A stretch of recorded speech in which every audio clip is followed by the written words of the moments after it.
Hey guys, welcome to another episode of That Creative Life. It's a special one because we have Hank Green. I'm so excited. I'll give a little bio of you. I was Googling you, but you do so many things. So you're so much more than a YouTuber, but a producer of many YouTube channels and shows via your company Complexly. You're a musician, you're an author, an entrepreneur. You started VidCon, which, I've been multiple times. It's a huge event for YouTube creators and now just online creators in general. It's so fun to see all the TikTokers there and stuff. That made me sound old. The TikTokers.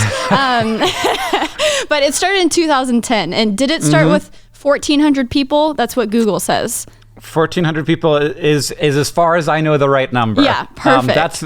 That's what I remember anyway. Yeah. And then now it's grown to just this massive thing. You sold to Viacom, and the last one in the US had over 75,000 attendees.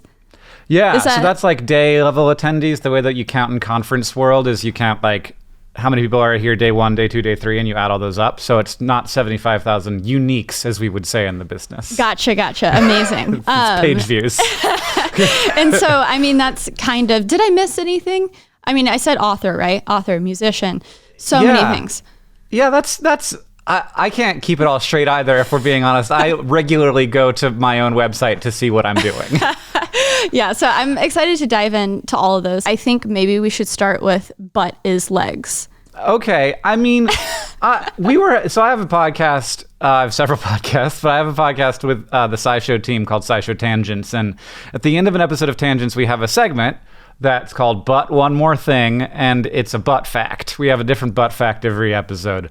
I don't even remember what the butt fact was, but after we stopped recording, we all started arguing about whether the butt was part of the legs, and I went upstairs and I started to quiz everyone at my company, and I'm that boss, where I'm like, I walk in, it's like 5:15, everybody wants to go home. Listen, and I'm like, guys, is butt legs? Is butt legs? Julie, is butt legs? And then there's like somebody's girlfriend's in the room, and I'm like, Sylvia, is butt legs? And Sylvia's like, I don't even work here. So that's the work environment. And then I started to I think butt is legs. And it's funny because I have one of my friends, do you know Josh Sundquist? That sounds so familiar. He's a motivational speaker. He's a YouTuber. He was, I think, the first VidCon. He's a great, wonderful dude. He has only one leg. He had one of his legs amputated when he was a kid because of bone cancer, and he has a unique perspective on this, which is that he still kind of has a butt, but his leg is gone. So his leg is all the way up to the hip amputation, but he still has at least one gluteal muscle. So he's like, man, if butt is leg, then what's this?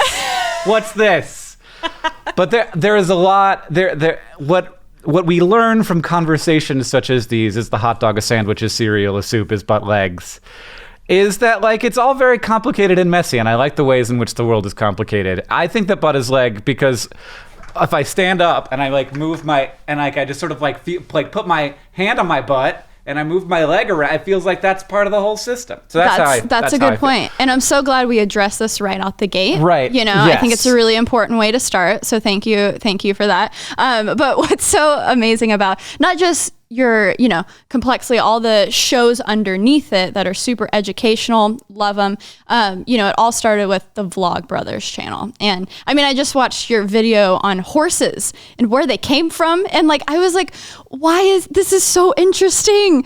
Where do these ideas even come from? You've been doing it for how long? When did the Vlogbrothers channel start? That's the problem. When you started in January 1st, 2007, and you've had to make a video at least once a week that whole time, you see ideas everywhere. You have no choice but to. Horses are a great example of an animal where the butt is definitely part of the leg. Have you ever seen a horse butt? Jesus, those things, they're massive. Yeah. I'm from Texas, so I've seen plenty of horses.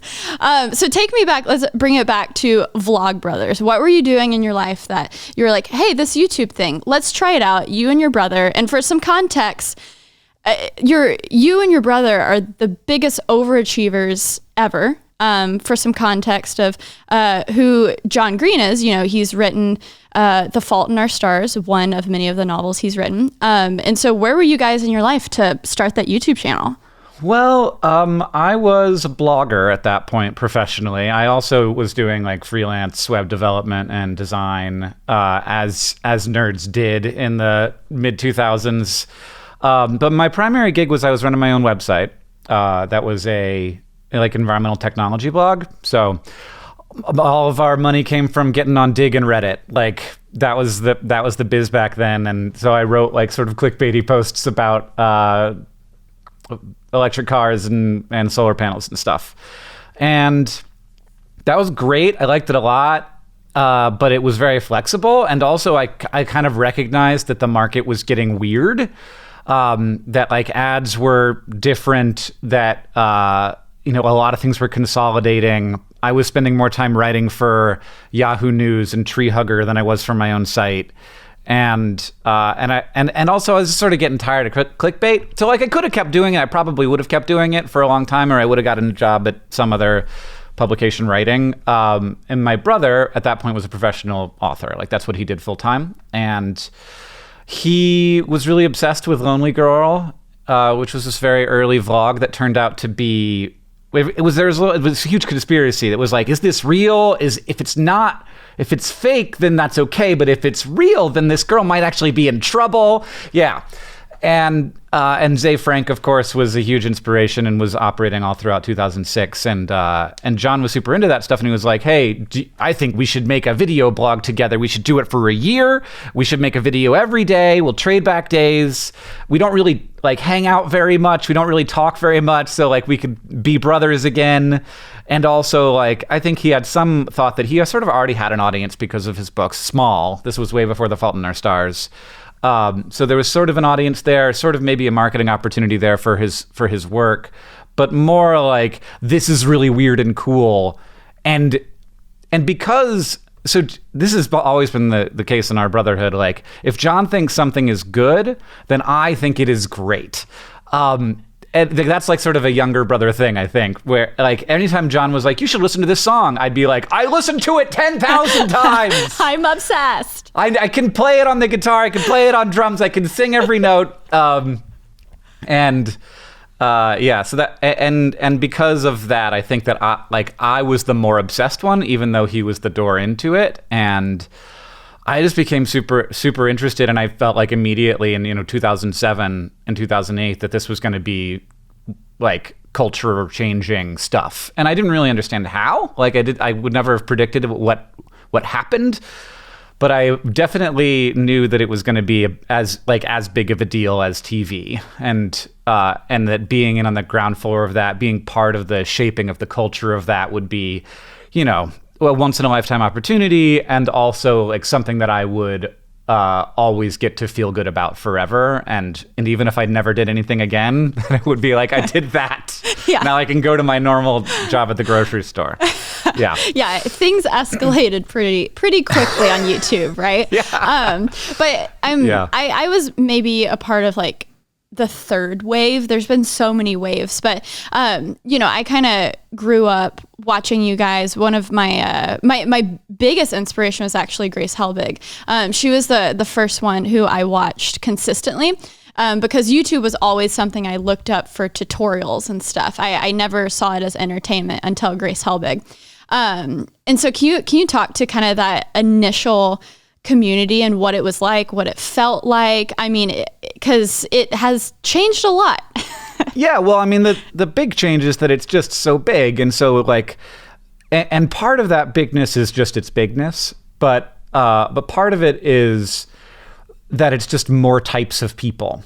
And you see this in YouTube Rewind, where like YouTube Rewind is celebrating all these people you've never heard of. And that it's partially because they don't speak your language. It's partially because there have always been very broad varieties of humans. And to some extent, one of the things that was very obvious from the beginning of YouTube is like, we're going to be making content for people who don't usually have content made for them. Like LGBT content was huge in the beginning of YouTube, William Sled, and What the Buck. And you also had lots of what I don't know if this is the right thing to say, but I at the time called the hot Asians, where on TV Asians were like they were solving math problems, they were doctors, and that they was were it. yeah, and then it was like, but Ryan Higa is like he's not about like doing good in school, he's about like being cool. And so like, you know, Asian Americans were happy to have themselves be represented in positive ways, but there's more than one positive way to be represented. It doesn't have to be like you're always the computer scientist smart person. It can also be like you're Ryan Higa, you're hilarious, you're savvy, you're hot, you're a good dancer, you're everything, you're the whole package. And so like that was, you know, there were all these markets that were not having content made for them, and that has continued to the point where it's like, I have nothing to do with this market. Like this is for, you know, I'm almost 40 years old now. So this is for like, you know, 11-year-old girls. Like I am not going to feel like this is part of my community. But back in those early days, because it wasn't as many people, and also because it was sort of more homogenous, where like the people who had access to high-speed internet were going to be demographically similar. The people who were nerdy enough to be on YouTube were going to be demographically similar. The people who were, you know, old enough to have let their parents, like, didn't have to have their parents be like, I don't understand what this is, and I'm not going to let you use it. And that felt, and I think because it felt really special, and I try to like keep my eye on the fact that it felt special because it was homogenous. And so like this, like my nostalgia brain wants to be like, I wish it was the old way, but actually that's just me saying like, I wish it was only for me. I wish that no one else had access to this amazing tool. I want to control it and have it be all about like only stuff that I care about. And when we started VidCon, it really was like, I just invited the people I liked. You know, I was like, here are the people who, and that was almost like, that was pretty much everybody. Yeah. And so who were some of the names that were at that first VidCon? Rhett and Link were there. So it's like, it's different. It's people who are still big and people who like have gone on to do other things. So Tay Zonday, I think, was there. Rhett and Link were there. Shay Carl was there. I have the little pamphlet somewhere around here. I have my VidCon year one. Yep, Gosh, here I it love is. that. Are you ready to see how big it is? Wow, that's amazing. Yeah. Charlie McDonald was there. Yeah. Jim Louderback, who's now the like GM of the conference, was there. So he was running Revision 3 then. Ian and Anthony from Smosh were there. Daystorm was there. Oh gosh. Ryan Higa was there. Shane, Timothy De La Ghetto, who's still crushing it. Dave Days, Michael Buckley, Phil DeFranco was there. Yeah, I mean, all these people are still crushing it on all levels. Yeah, Justine was there. Yeah. I'm skipping over a lot of names. John Green, Julia Nunes, who's still making amazing music. Brittany Louise Taylor, Mimi Molly. You know Molly. She's gone on to do other things. Tessa, who is now huge. My gosh. It's so funny. You know, she was the first person who I actually reached out to because I was living in Nashville. So when I had the bump of 4,000 subscribers to 100K, the only YouTuber who was living where I was living was Tessa. And I was such a big fan of her and the music videos she would make. And yeah, she's one of the first people I reached out to, and I freaking love Tessa. So with this small community turning into, oh snap, this is a business, right? Like, okay, this is something more than just like hanging out with friends, creating things. What was besides making VidCon an actual thing and making it profitable? I mean, I'm sure that could be a whole 2-hour conversation.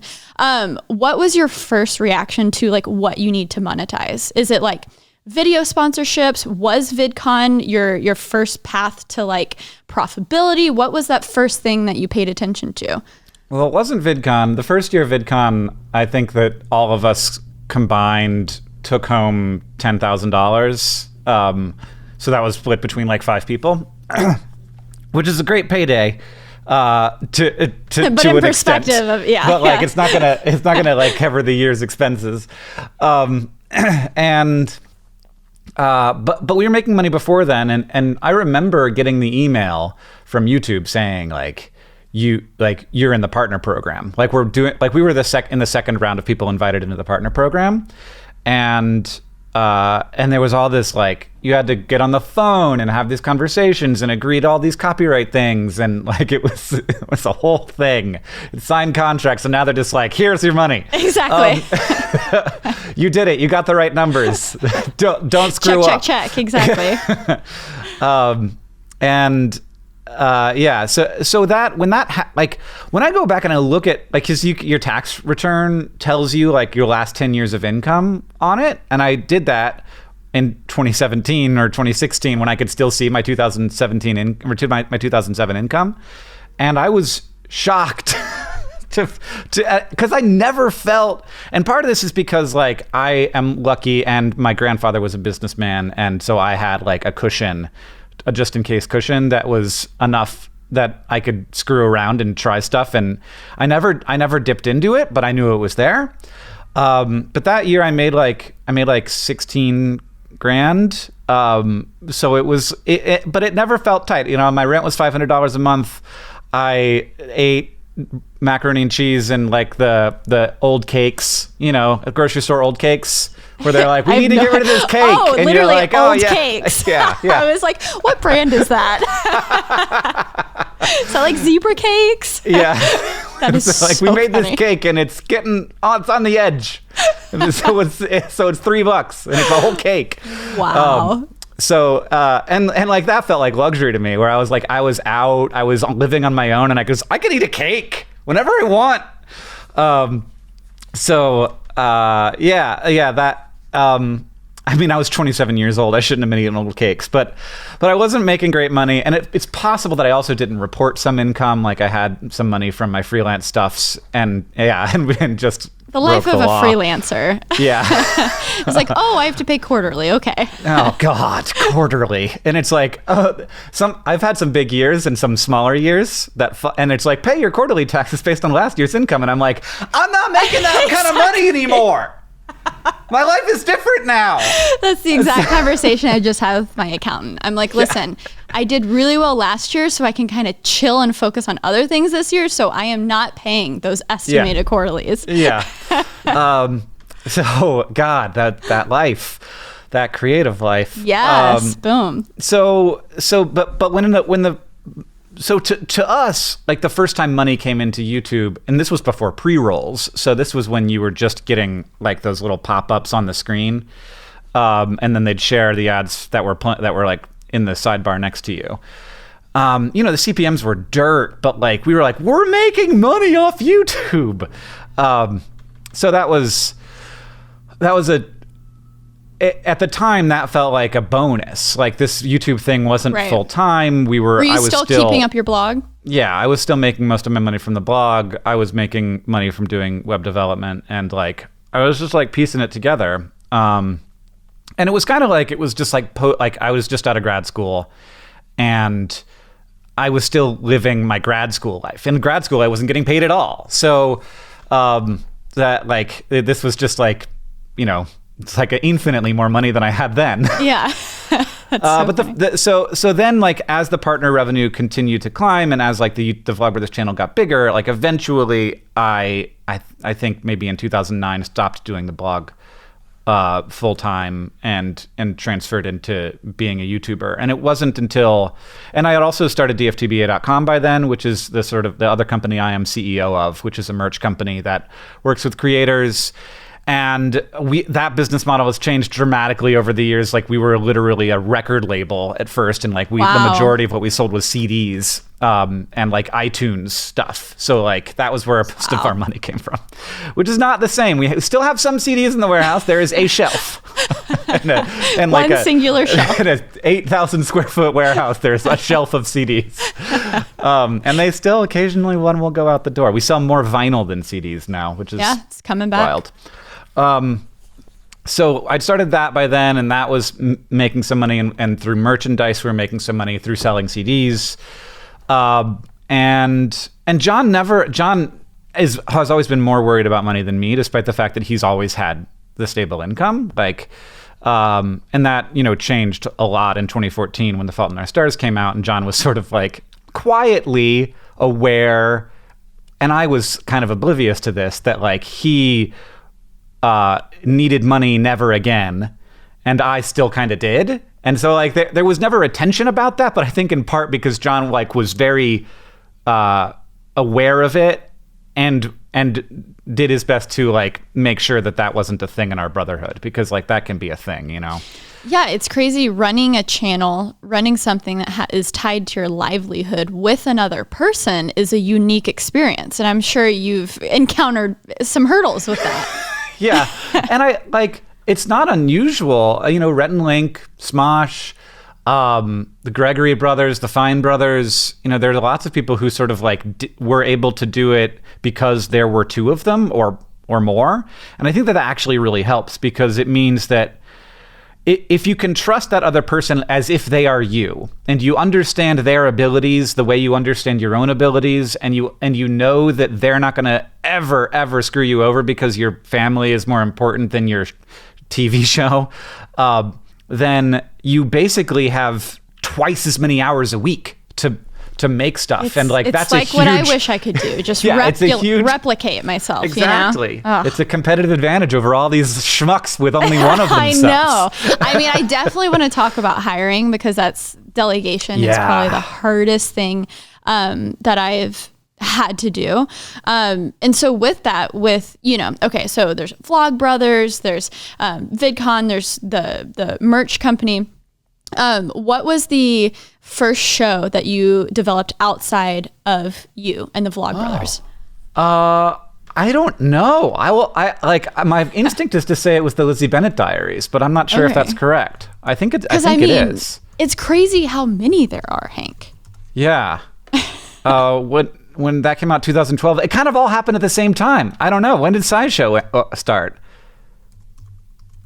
Well, the first one, that I know what the first one was. It was Truth or Fail, which did not succeed.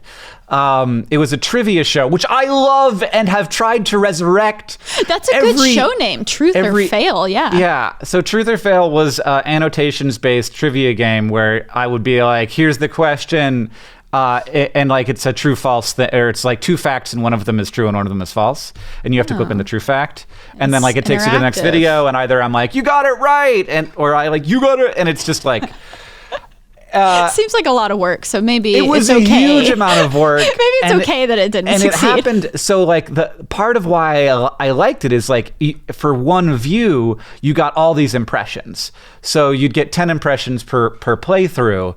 But it happened at the exact moment that YouTube was like, we don't care about impressions anymore, we care about watch time. And each video was like 45 seconds long. So YouTube would never surface them. And so it was just like, contrary to the algorithm. I think if I brought it back now, and this is like, I've said this every 6 months for the last 8 years. I think if I brought it back now, it would succeed. But I have not. I mean, it sounds intriguing, and all the YouTube, not YouTube Red shows. What's it called? Premium.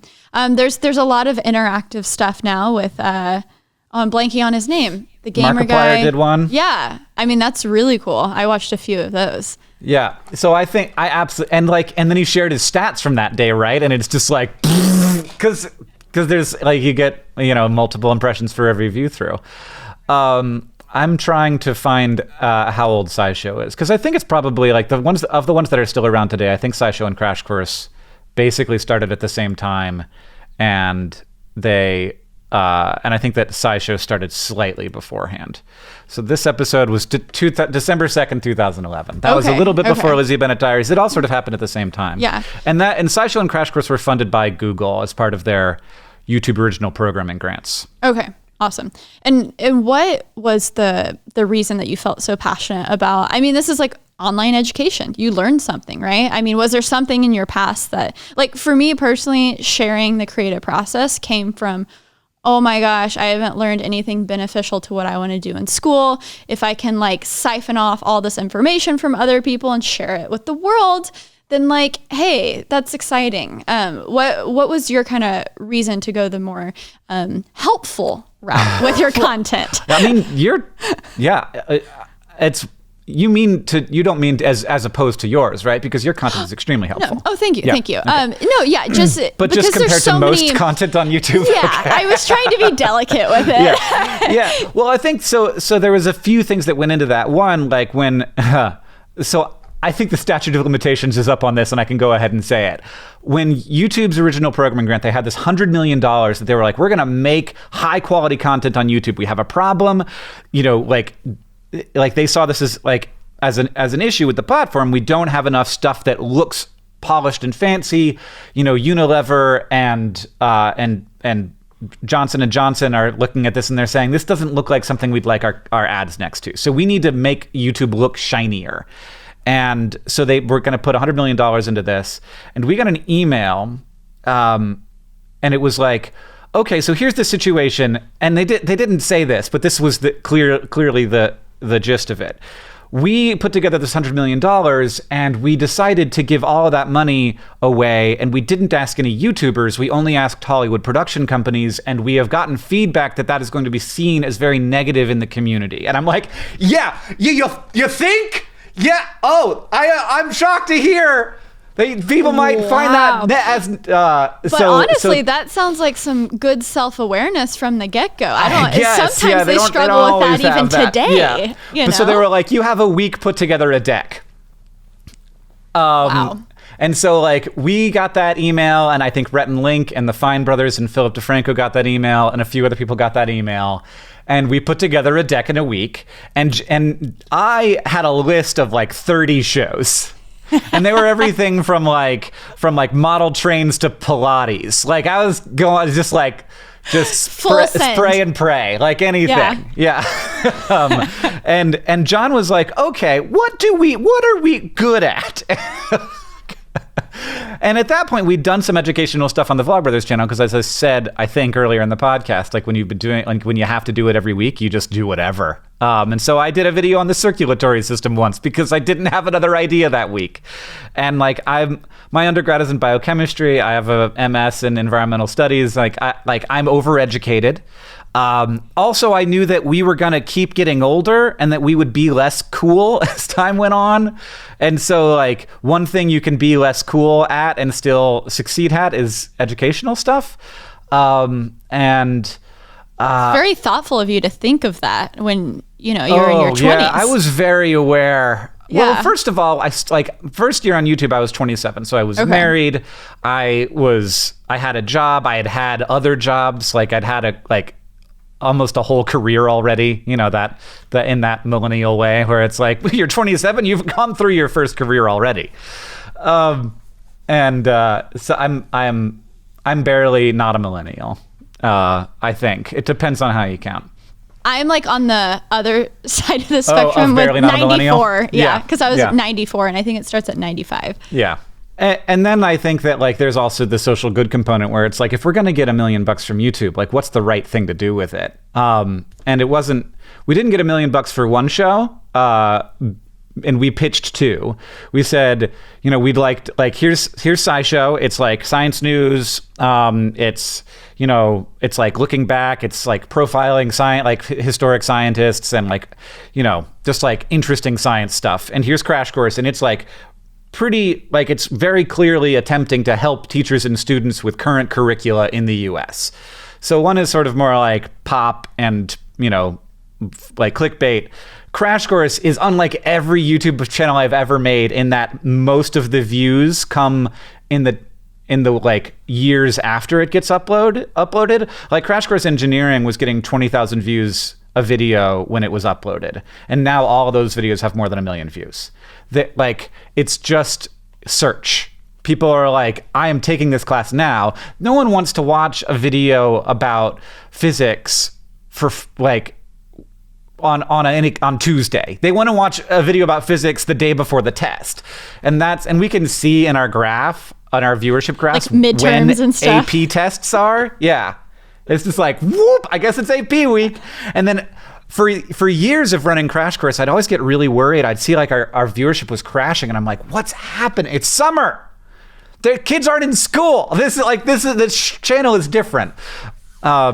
So we pitched both of those ideas and YouTube gave us said yes to both. And that was, and we almost didn't say yes to that because we didn't have any infrastructure. John and I think at that point had both hired an assistant, and that was it. Like, we had a person who was like helping us with email, and we hired extremely overqualified people to help us with email, though. So it turned out that both of those guys, had hired and fired. They had done production. Like, Stan had done production before.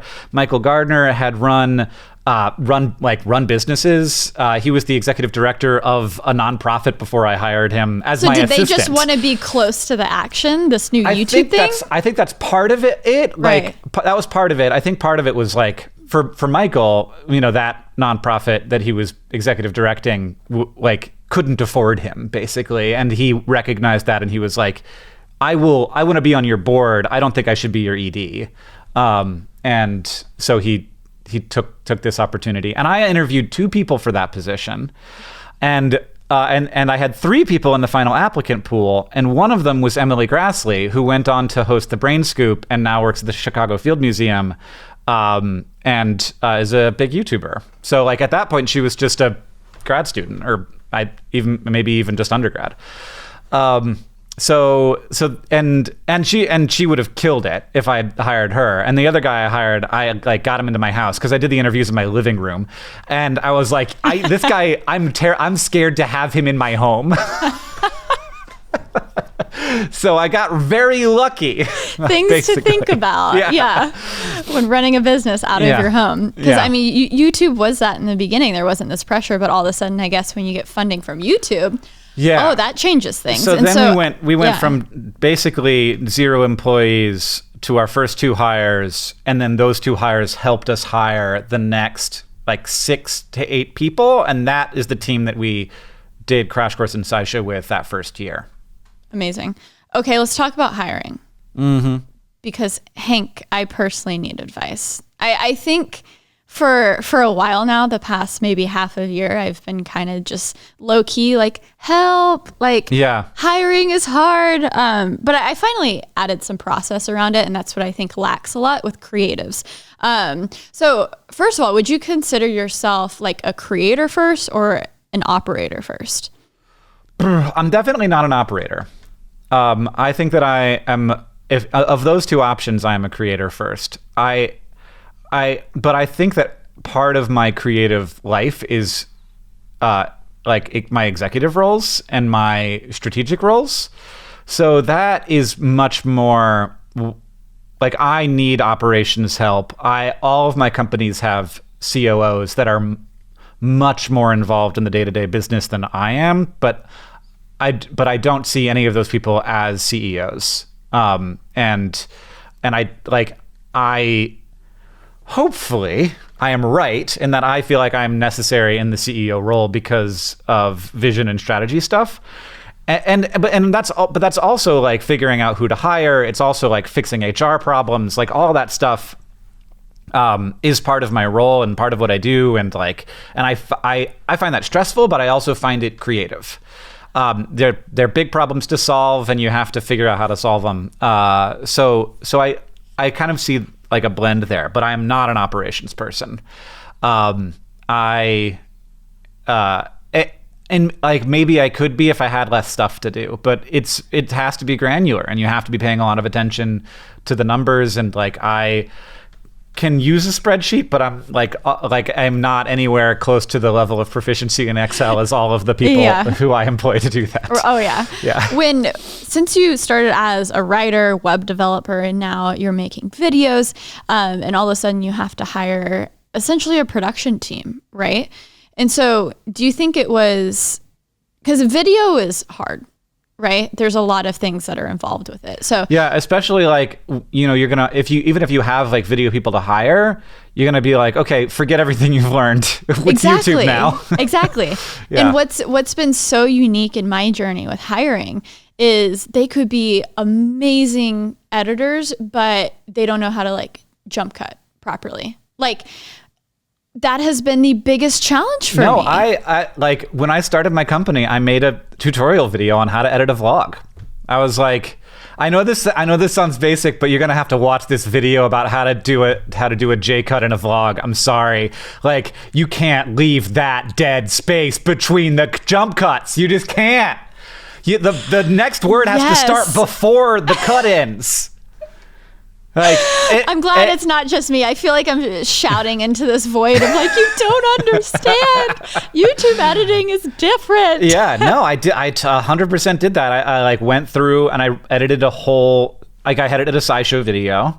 And for years we sent that video to every new person at the company. And it was just like, watch the CEO edit a video for 30 minutes and like, I think that's what's lacking for me. Push against like your training, right? You know, right? Yeah, I think I'm taking shortcuts, and that I have over like 400 videos. Just like go watch my videos. Yeah, you know.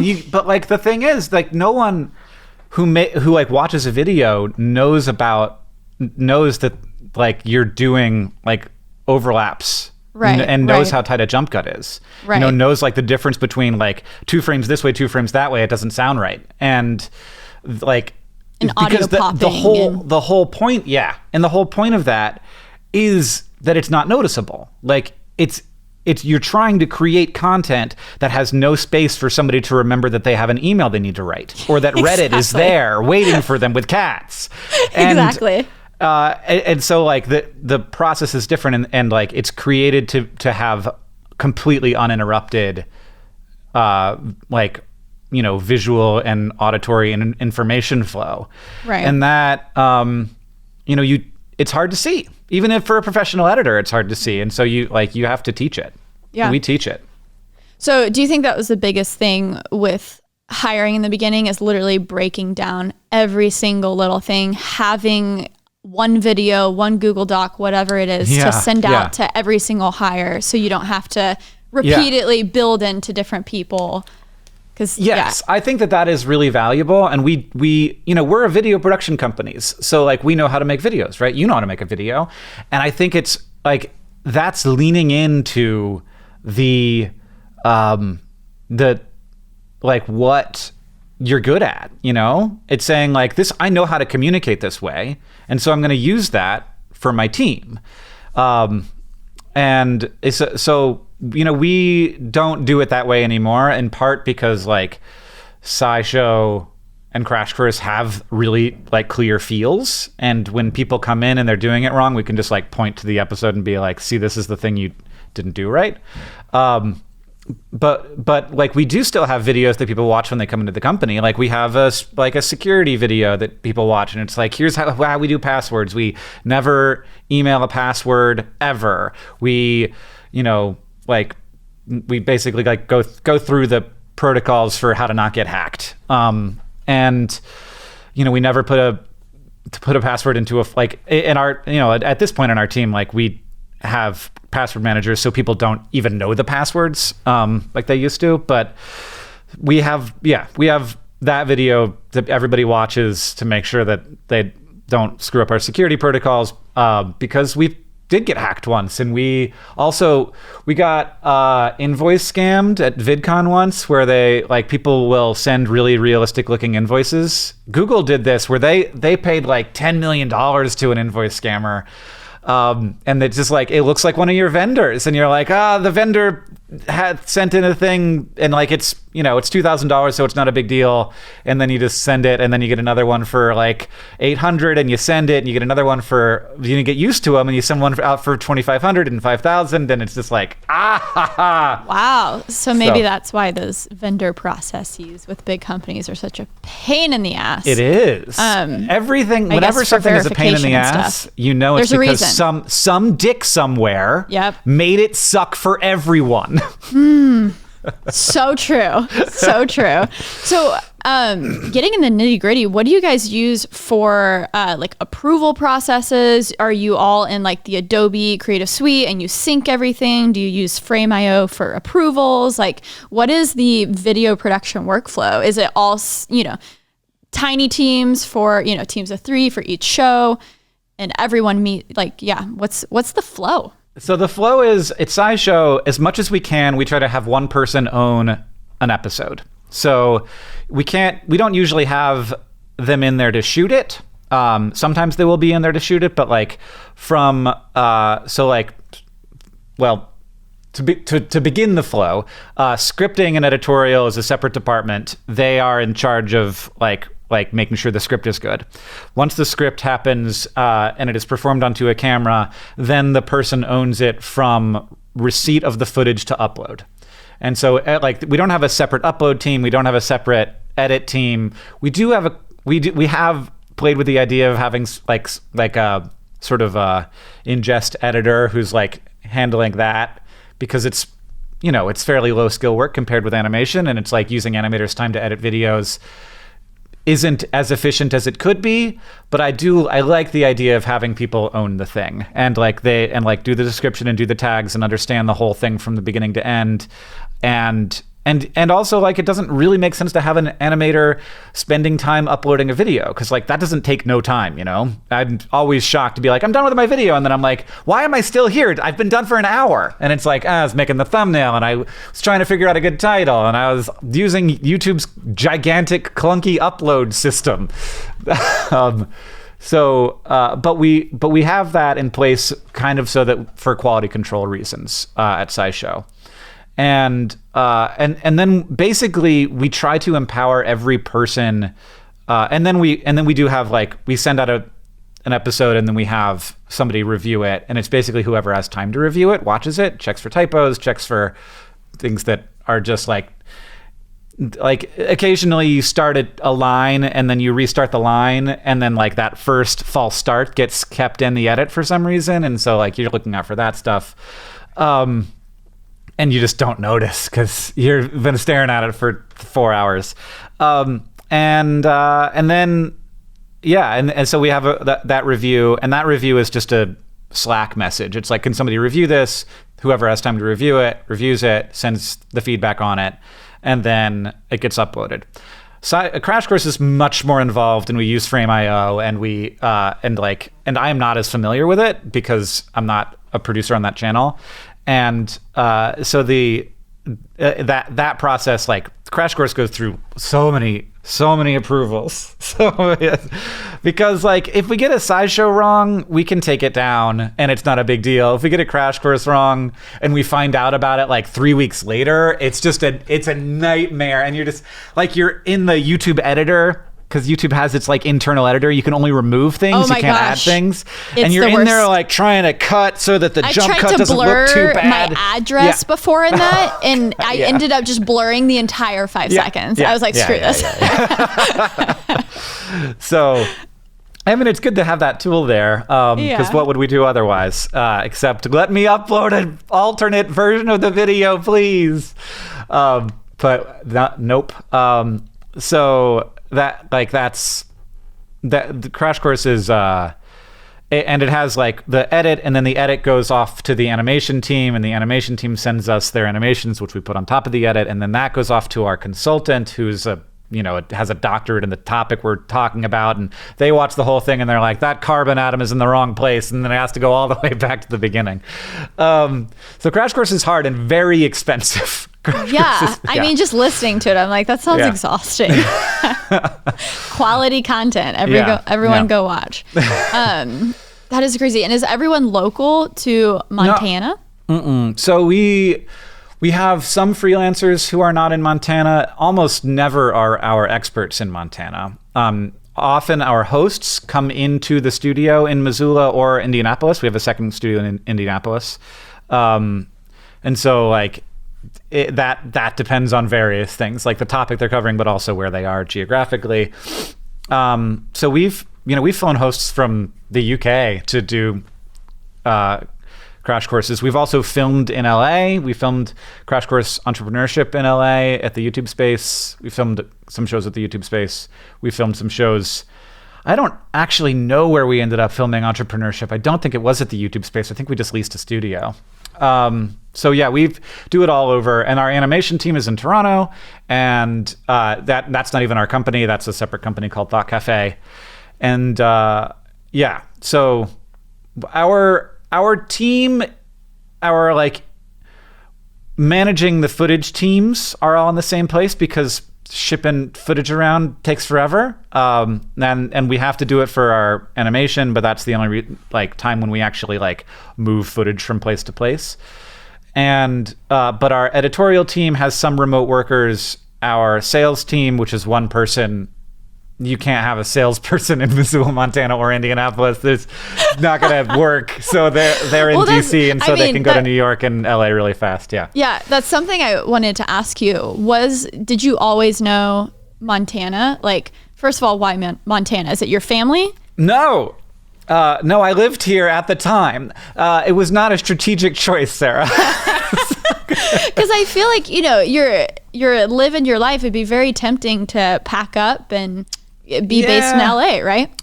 It would be easier. I think some things would be easier. One of the great thing about living in Montana is that when somebody invites me to something I don't want to go to, I'm just like, I'm sorry, I can't go. I'm in Montana. It's really hard to get to LA. It's like I don't even have a direct flight. I'm sorry, I can't go. But there are other advantages. The airport, honestly, it might be the biggest disadvantage to operating a business in a small town is not having nonstops. So if I could get to an airport within an hour that had a nonstop to LA, that would it would change things. And we do have some this is hilarious. We have some nonstops to LA, but only sometimes of the year and only on Tuesdays and Fridays. Oh my God. I mean, I can't imagine that. Being in New York and having my choice of three that are directly around me, and it's all nonstops. Tickets to LA are super cheap. Yeah. So that is not great. Though I also don't love flying anyway. And I'm not going to get coronavirus this way. I just stay in my house. There you go.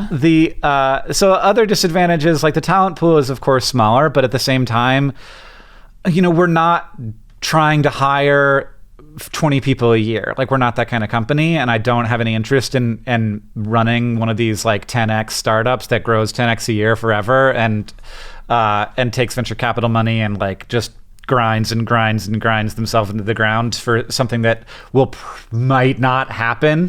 Exactly. Well, I wanted to ask you about that. Where does that go back to? The way you were raised, because you said your dad's a businessman too, right? So your dad and your grandpa. So why do you not have that desire? Because it would almost seem natural for you to, you have this influence, you're building these companies. How do we make this the biggest thing ever? Yeah, there's a couple of things. One is my dad is really into that, into this way of running businesses. My dad, so my mom's dad is the one who is a business person and was a CEO of an oil company for a little while, but mostly was in the paper industry. He was an engineer, got into the paper industry, worked his way up to be a CEO in making paper. And then his company got acquired. What you're saying, he's Michael Scott. Yeah, well, and then his company got acquired by Time because they were vertically integrating so they could make their hold newspapers. On, not actual. He's not he making made paper. Oh, he made paper out of trees. And then Time acquired that company so that they could print their magazines more cheaply. Oh, makes sense. And he was the executive, and he moved up and became an executive at Time. So that's that. And then so he was just a business guy, ran businesses. And the family is huge. So he had 3 kids, and all those 3 kids had lots of kids. And we're all close, and it's a great family.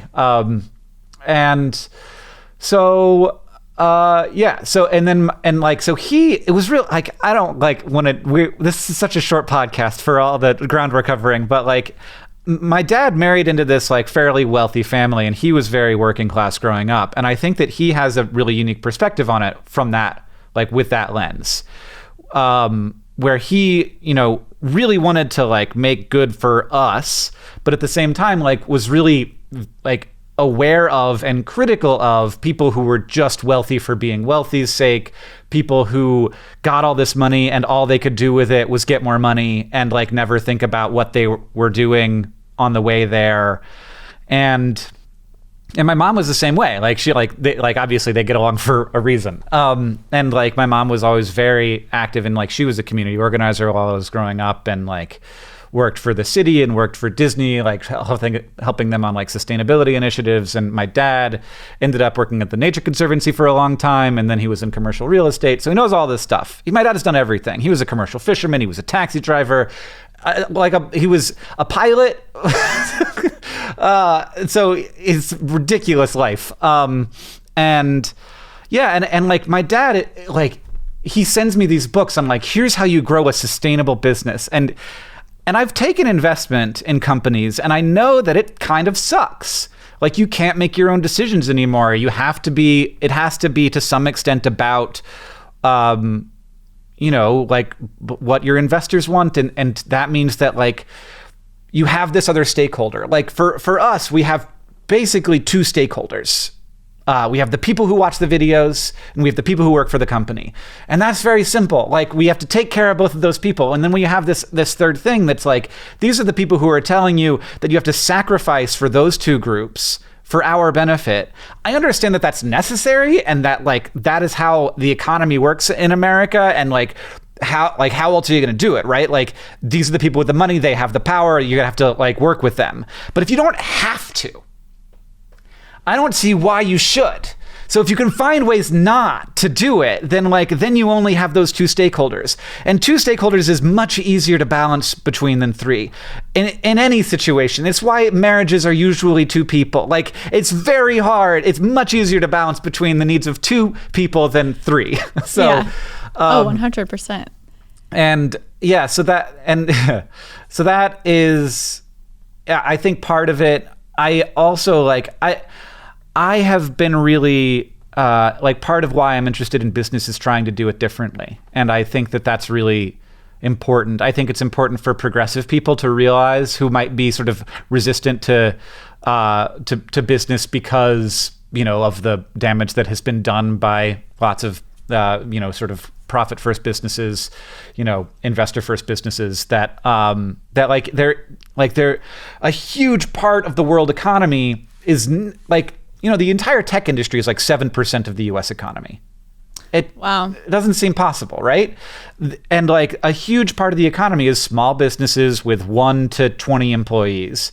And countries where that is more the case are more equal, and they are more stable, and they are healthier. Germany is the best example of this, where almost every company in Germany has fewer than 500 employees.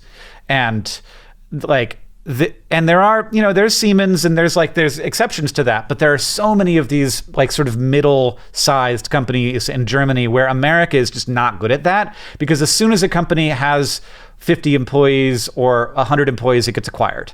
And I, obviously I've also been through that process of doing an acquisition, and it's it's a little bit wonderful. It's a little bit terrible. And there's always pieces of you that kind of wishes it didn't happen, but also pieces of you that are so happy. That it's the most ambivalent I've ever felt about anything is selling a company.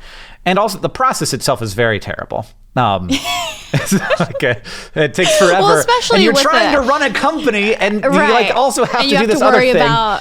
Well, and I can imagine that it would be an extreme relief to especially sell an events company. And that's why it happened. It's just such a stressful business. And being There's a public facing logistics. CEO of a company where anything can go wrong, and it was too much stress, where these 4 or 5 days a year, not just that I was betting that company on it, but I was kind of betting my public image on it.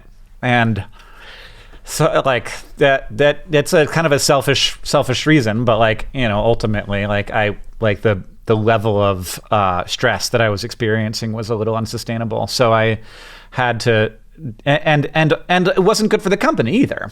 And I feel like for a long time I've sort of held VidCon back by not being aware of the state of the internet anymore. I'm 39, and I'm not on TikTok, and so that. You're not on TikTok. Do you watch it? I do watch TikTok. Yeah. We got into a Twitter thing recently. I'm so intrigued by the people who are on it, the future of it. But it's still very, you've seen firsthand, if the platform doesn't have a sense of respect for the creators, and they don't, at least try to help them in some way in terms of bringing in brands or making money, I think that platform can be in danger. Yeah.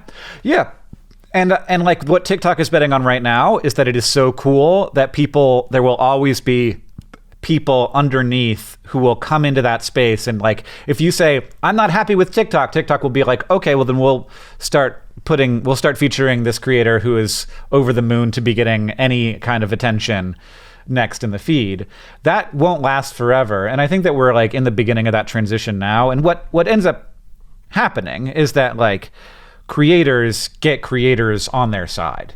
And so even, you know, when Ethan Klein comes out and says like YouTube is completely screwing us, and like a lot of smaller creators are Ethan Klein fans, then like they come in and they're like, I will not be a party to this. And I think that will eventually happen on TikTok. I think it'll be slower because the audience is younger and they're going to be less receptive to that. They don't want like a complicated idea of what it is. But I also worry about TikTok just because it is so much candy. Like it is really candy. You just sit there and just, I mean, an hour will pass and I'll be like, wait, what just happened? No, and that hasn't happened since Vine. So it's an interesting, you know, there's a little bit of nostalgia from it. But the audience is so much younger.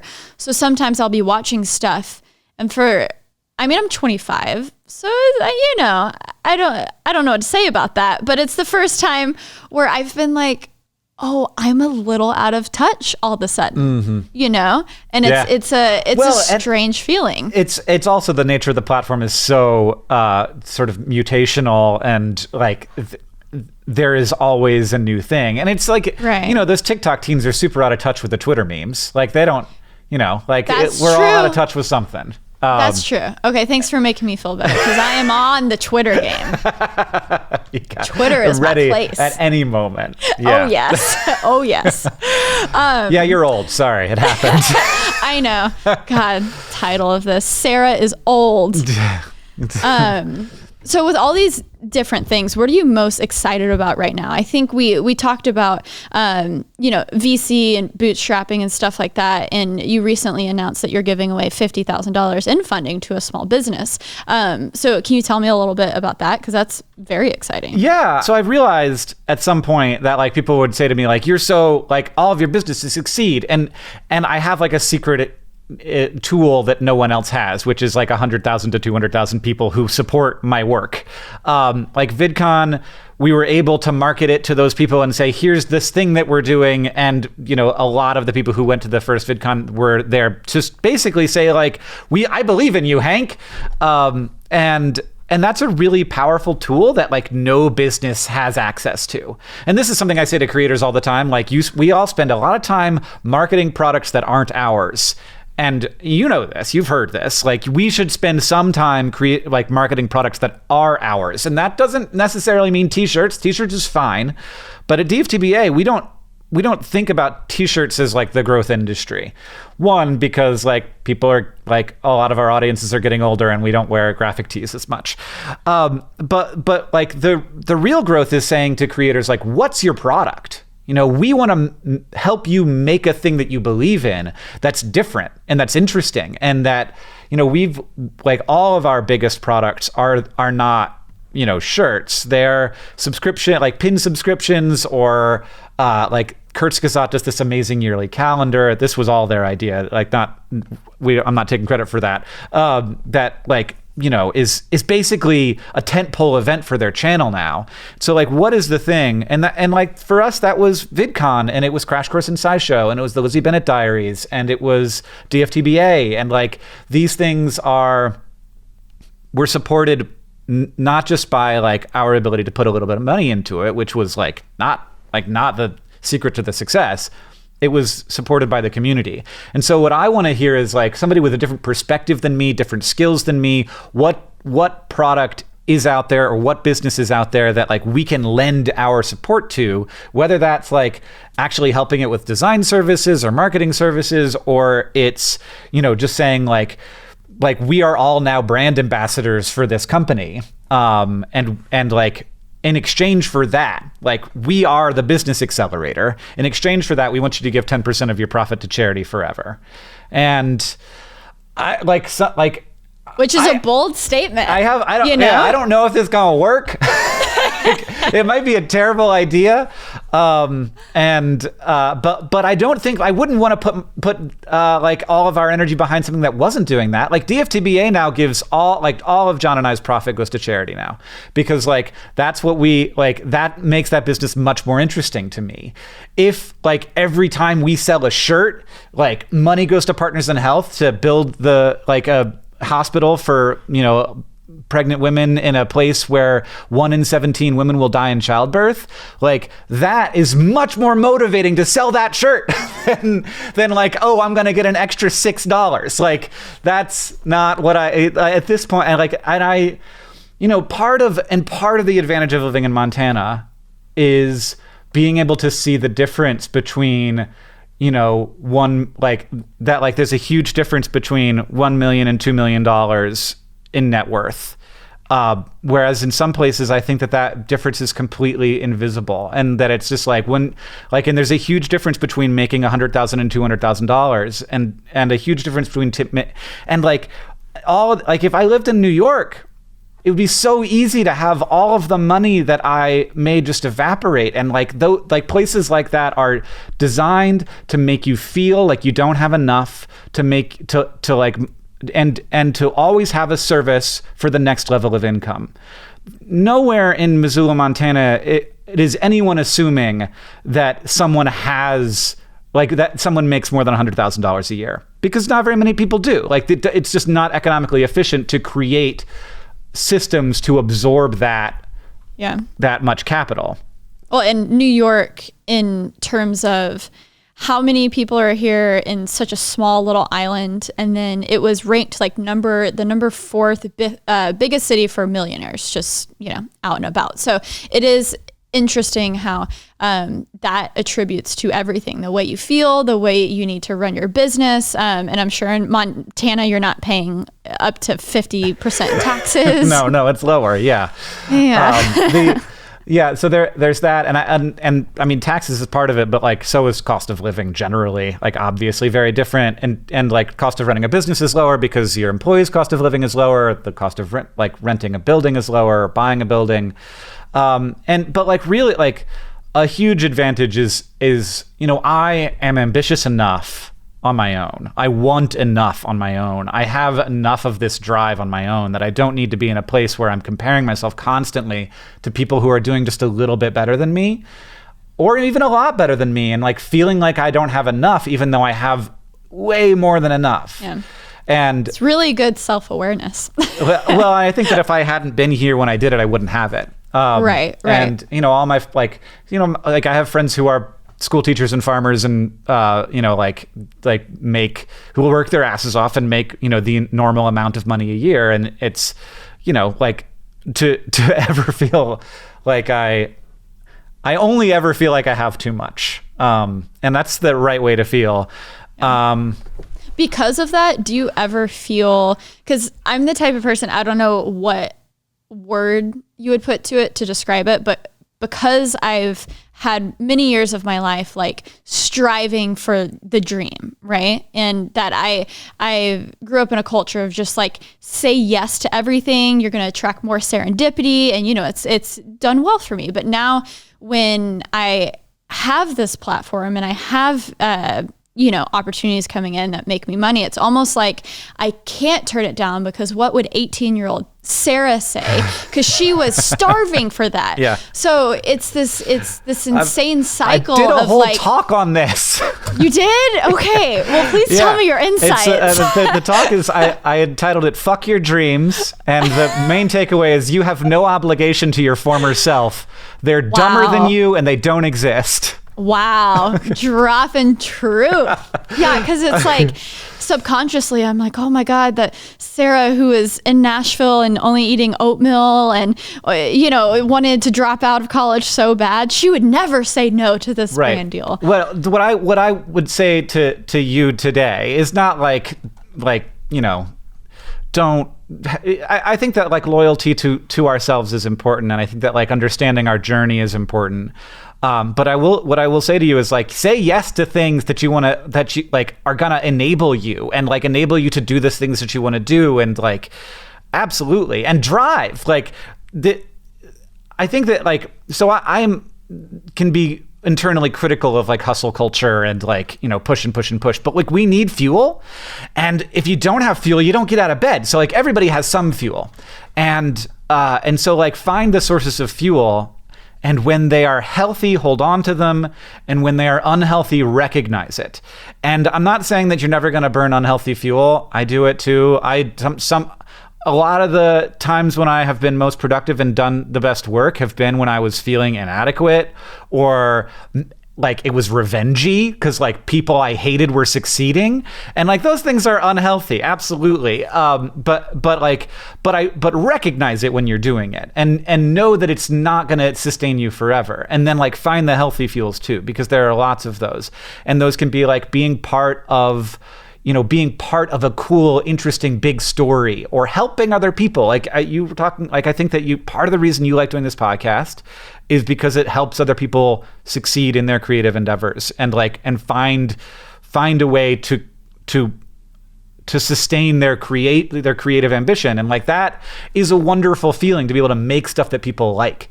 And to some extent, it's also okay to be fueled by, you know, appreciation. And like, that's always going to be a little bit imbalanced with our, like, you know, our lack of self-worth. And so like appreciation is feeding into that, and like leaning too much on it can be too much, but there is a healthy balance to it. And I think that also like one reason you probably like doing this podcast is because you get to talk to cool people. And like, that's why I love to be on podcasts, is because I get to talk to cool people. I'm not going to be in Montana asking you for like a lunch date anytime soon. So it's like, oh my gosh, I get to spend time with legends like Hank Green. Hello. Yeah. And that's one of those things where I have to continually remind myself, because I've been very used to doing the thing where it's like, okay, college was my thing, and then YouTube was a side hustle, and then always pouring in most of my energy to something that wasn't earning me money.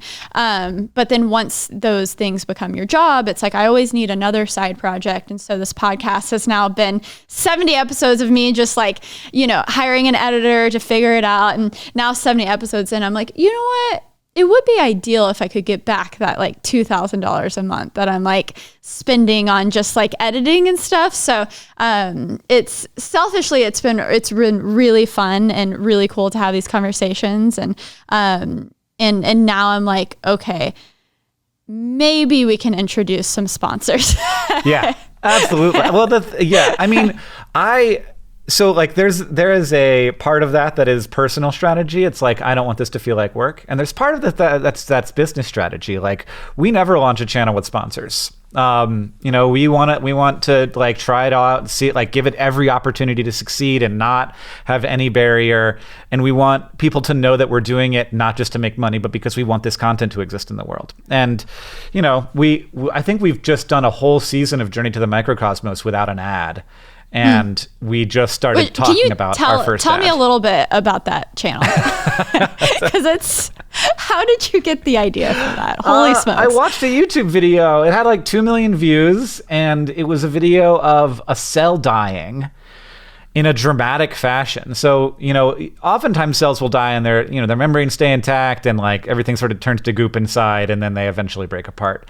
But this cell, something happened. I don't know if there was like some foreign agent in the water or something, but its membrane just broke down. And so like a little bit of it started to leak out, and then it like reformed itself. And then all of a sudden, just like just like a zipper, the cell membrane opened up like a slow motion bubble, and all of the inside just sort of flowed out. And it was like, I'm watching this cell die, and I'm like feeling emotions.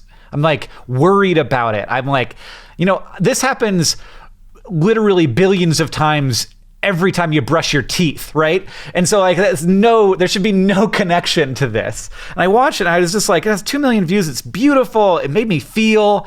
And I wrote to the guy who uploaded it, and I was like, I love this video so much. You know, do you do anything else? And he pointed me to his Instagram that was like all stuff like this. And then I was like, we should like, and then I went to my Google Docs and I was like, I wrote up a proposal for him and I was like, here's what I want to do. I want to do a show. I'll narrate the show. And like, here's like a test script. And I just pitched the whole thing to him and I was like, here's how much I'll pay you. And here's how much you'll get if this show succeeds. And he was like, I'm in. It was very nice for you to go to him. I think my first thing would be like, oh, okay, I can write off this and do my own thing. And but that's one thing I did look and I was like, how much is a microscope? And then it was like, oh, it's not how much is a microscope. It's like, how do you use a microscope well? Right. How do you prepare these? And he's like, he's been doing this forever.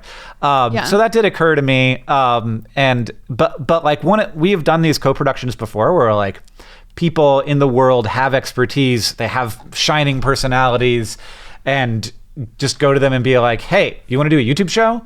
And I did that with Chelsea from the Financial Diet, which is such a good channel, by the way. Yeah. Thank you for and producing that. Of course, like that's like all them. I just like I saw her blog and I was like, you should have a YouTube channel. We met in New York and we had dinner, and she was like, I would never do a YouTube channel.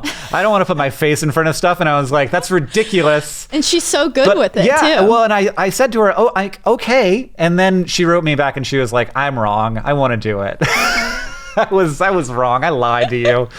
Well, and I think it comes in a time where I think people are starving for more transparency when it comes to money. Oh yeah. And I think it's so helpful, and it's been really cool to see YouTubers on the show and stuff. I think one of the producers reached out to me and I just didn't follow up, and now I'm remembering that. I'm sorry, I forgot your name. I'll look in my email again. Yeah. But it's such a good show, and I'm such a big fan of just the blunt conversations, because I think we need more of that. Yeah, and it's so taboo. Like asking somebody how much money they make a year is just like, nope. But like, you know why it's taboo? Because it's so deeply unfair. It's so deeply unjust and unfair, and like we don't want to talk about it because we don't want to admit it. We don't want to admit, like people who make a lot don't want to admit their wealth, and people who don't make a lot don't want to admit their poverty, and and it just perpetuates the system. If we don't think about it, then we all we have is like these examples of conspicuous spending. That's the only way we display our wealth. And conspicuous spending can be a consequence of wealth or a consequence of pretending to wealth and going into debt. And then there's no way to see the difference between those two things.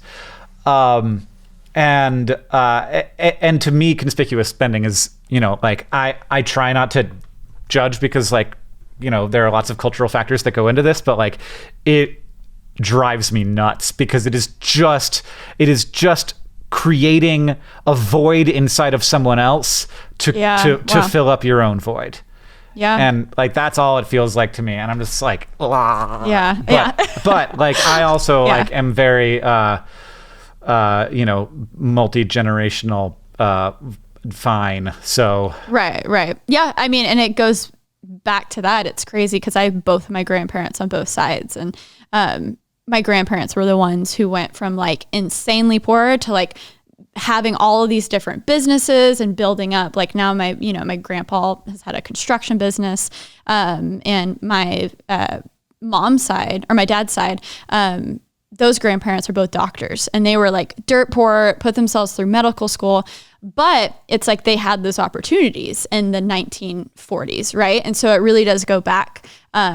And it's dang, that's what you call lucky. It's there is hard work. There's a ton of hard work involved with this. But the fact that I was born in Texas, I had a roof over my head, I didn't have to worry about food, I had a loving family, that's what we call being super lucky, right? Yep, absolutely. And I think that the correct response to that is not guilt. But I think it is gratitude. I think it's understanding that luck. I think it's also doing the right thing with what you have. And interfacing with it, even if it's not the best, most comfortable way to feel. So yeah, I do it. I'm trying. I'm trying that. We're all out here trying, right? Yeah, absolutely. Well, so I do want to show you one more thing before we wrap up, Okay. but I'm actually going to wrap up the podcast right now, and then I'm going to keep recording. This is something that's not going to go on the podcast, but I just want your opinion on something. And it might show up into future things. Who knows? But Hank, thank you so much for being on this podcast. It was a pleasure to have you. This is definitely like a bucket list check for me. It truly is. And what's so funny is, so my first guest was Gary Vaynerchuk. And he was a big check mark, but he's almost like on the opposite spectrum in terms of like, not the opposite spectrum. It's funny to have. We approach business differently. Me and exactly. Gary. Yeah. Exactly. So it's fun to like have Gary V, Hank Green, Linus Tech Tips, Peter McKinnon, Hannah Witten. There's Shan Booty. I love the variety of guests. So thank you so much for being on. I think you are going to help a lot of people. Oh, hey, thanks. Yeah. You too. All right. Thank you. Guys, make sure you're subscribed on Apple Podcasts, Google Podcasts, Spotify, wherever you listen. Every single Monday, there's a new podcast. And until next time, thanks for listening.